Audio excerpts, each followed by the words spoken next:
percent of that song, 90% of those 3 albums we did, with being able to jam together and come up with different riffs and stuff like that. Yeah, I would say that. And I mean, it's incredible how that music has endured. I think it was a Major League Baseball playoff game, I think that was just on, where I heard they played Sissy Strut going to commercial, I think. They literally played Yeah, track when they played it to open up the World Series, that got me. It was the World Series, that's Yeah, what it was. okay. Okay, that's what it was. I knew it was a baseball game recently, so. Yeah, I mean, so did you happen to see it? You just happen to be watching a game? I just happened to be watching it. And they played it. Wow, what is that feeling like when you hear one of your riff? Well, you know, it makes you want to pass out.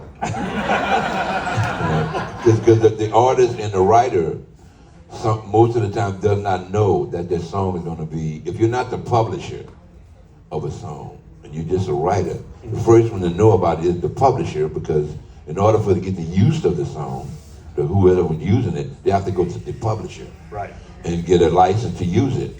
So the publisher would know about it, but not the actual writer might not know unless the publisher tells the writer.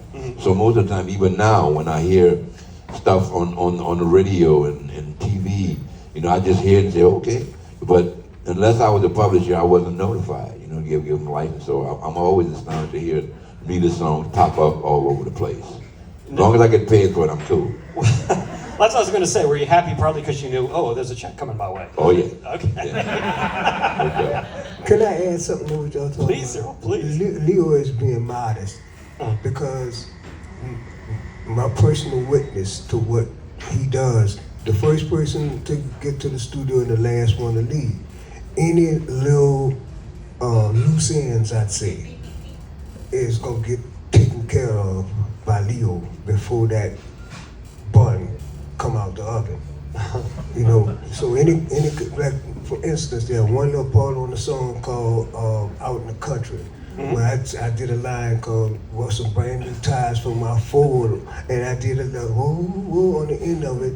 The next time I heard that was a harmony part, and the 2 other people singing the other 2 parts was him.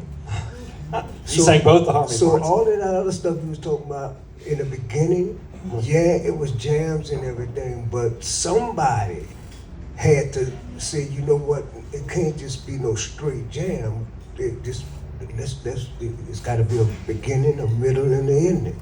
Right, it's got to be buff. And usually that was Alan. In this particular case, when it came out of them, it was him. It was Leo. Okay. All right. Well, let's segue. Yeah, round of applause is all good. Let's segue, Cyril, into you joining the Meters. So the story. Oh, you gonna call? I can't believe it. Phone never ring in 3 days. I said, how you gonna call on the boat? What kind of magic phone? Is it your publisher call? Is it?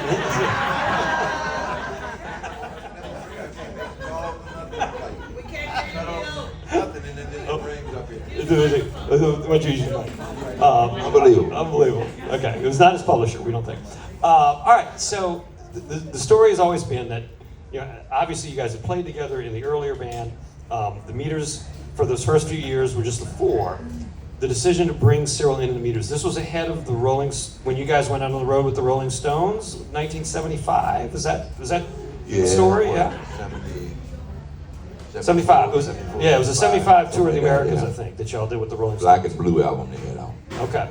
So was the thinking that you guys needed like a strong front man if you're going to go play stadiums with the Rolling Stones? Because most definitely. That was the deal? Yeah, most definitely. And there was no other choice with this guy here. The front is the front of the band.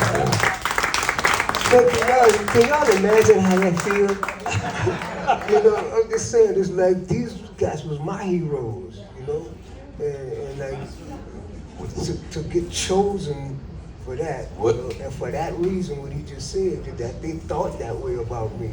Well, the same thing with this, man. When I was contracted to do this boat, this cruise thing, they came to me and they said, I said, yeah, I would love to do it, but it was, Leo Nocentelli. So I said, you know what? I need to get this fired up. I need more than just me, to play this cruise. And again, this was my first choice. I called Cyril. I said, listen, Cyril, I need you to come on this cruise with me, man. Let me get the approval from the people, from the tour, from the cruise. I said, to see if it's okay to get you on this thing. And they said yes. As they should have, yes. As they should have. And I was so elated, that I was allowed to get this guy, man, for him to, because I mean, he's part of me just like as much as I'm part of him. There you go. So basically, every 50 years, you call Cyril to do a really big gig with you. In the 70s to go out with the Stones, and then to do this cruise. Good equation. Good equation. Did you have a question, sir? Yeah, where's the Wild Chapatulas album fit into this? We're coming. We're gonna get to that one. The Wild Chapter. The Wild Chapatulas album. Well, we'll I do. didn't quite hear what he said. He was asking about the Wild Chapatulas album. So okay. we're gonna segue into that after we do his part with the Meters here. So you joined the Meters ahead of the Rolling Stones tour. That was your first time performing in stadiums, right? Entertaining in spaces that big, is that right? Yeah. Yeah.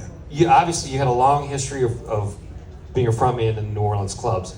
Did you find it easy to transition to those big stages, playing for a stadium crowd that was there to see the Rolling Stones? How was that for you, that experience? Well, what I can say is that growing up in New Orleans, being part of a musical family in New Orleans, and my brother Art's band rehearsing in the living room, and the band always the cream of the crop of New Orleans musicians.